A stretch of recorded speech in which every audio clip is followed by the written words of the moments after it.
Arsenal in finale di Champions dopo quasi 20 anni, dopo quasi 20 anni. Scusate se ora non posso parlare, notte, vabbè, ma non c'è niente da dire, c'è poco da dire. Vabbè, io avevo prima di iniziare il video, vi saluto, bella a tutti ragazzi, ben ritrovati in un nuovo video del Spezzaccio Mercato, Batman napoletano, come state, voglio? Spero tutto bene. Allora, voglio questo video, come penso già avete intuito dall'intro, andremo a parlare della semifinale vinta per 1-0 dall'Arsenal contro l'Atletico Madrid. Allora, oggi partiamo con l'analisi tattica. Allora, prima di tutto dobbiamo dire che l'Arsenal trova con Saka, se non sbaglio, un gol dell'1-0 nei minuti finali del recupero del primo tempo e voglio, allora, l'Arsenal, ok, secondo me questa partita vinta gli è servita solo per, come si dice, per riassestarsi a livello mentale, ok? Perché il loro obiettivo diciamoci chiaro, parliamoci chiaro, andate a si capire tutto disordinato, tutto a mezzi fatti, vabbè, dopo come sistema. Um, L'Arsenal lo sappiamo da tanti anni, dal 2003-2004, che non riesce più a vincere la Premier e il suo obiettivo è rivincerla.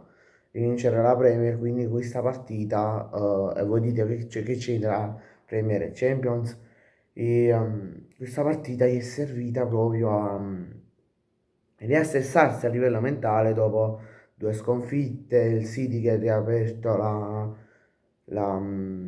corsa Premier, questo finale di stagione, quindi volevano tranquillizzarsi con questa vittoria con l'Atletico Madrid che secondo me all'inizio nella partita di andata, la settimana scorsa, meritava l'Atletico, di vincerla nella semifinale d'andata, poi le due squadre sono riuscite a trovare il pareggio, l'Arsenal è riuscita a trovare il pareggio e se c'è, io ho pensato, se scende con la mentalità di vittoria e con una vittoria, ritornando al pensiero di prima, ehm, la Premier, diciamo, si poteva riassestare anche a livello mentale in Premier. Secondo me possono vincere la Premier, però non la Champions.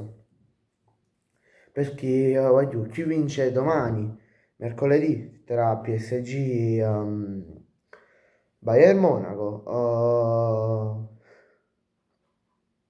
in pratica ehm, vince la Champions, la Juve, perché diciamocelo, poi se dobbiamo dirla tutta, a parte il gol di Saka, questa partita diciamo che è stata più di una gara a chi vince e chi va in finale, è stata una gara a chi faceva più schifo, diciamoci la verità.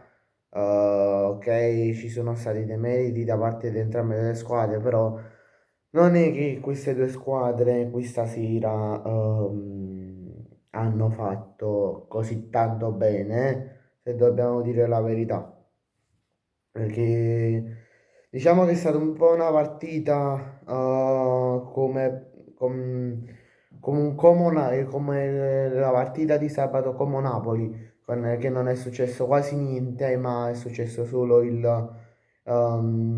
tiro di Politano. Qua invece nella partita di stasera è successo solo il gol di Bukayo Saka. Certo non si possono mettere a paragone queste due partite, però per farvi un esempio.